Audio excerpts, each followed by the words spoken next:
আমি একটা ফেসবুকে ভিডিও দেখছিলাম, ভিডিও দেখে কমেন্ট বক্সে ঢুকলাম যে হয়তো বাংলাদেশের কোন পার্টিতে সাপোর্ট দিতে। ভাই 99% দেখি সব নৌকা মার্কা।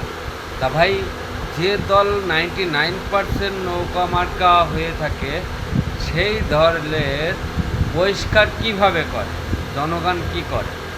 জনগণ তো তাকেই চাচ্ছে।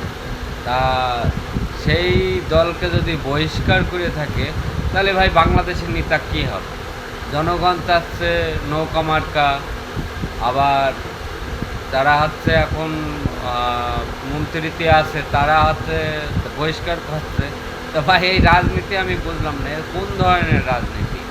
জনগণ চাচ্ছে নৌকা মার্কা, আবার হচ্ছে সরকার মানে সরকার চাচ্ছে যে দলটা বহিষ্কার। ভাই এর মধ্যে একটা লজিক আছে, লজিকটা হচ্ছে যদি আমলিক সরকার আসে তারা কিন্তু কেউ দেশে থাকতে পারবে না, সেই কারণেই কিন্তু এটা করছে। তা সবাই ভালো থাকবেন।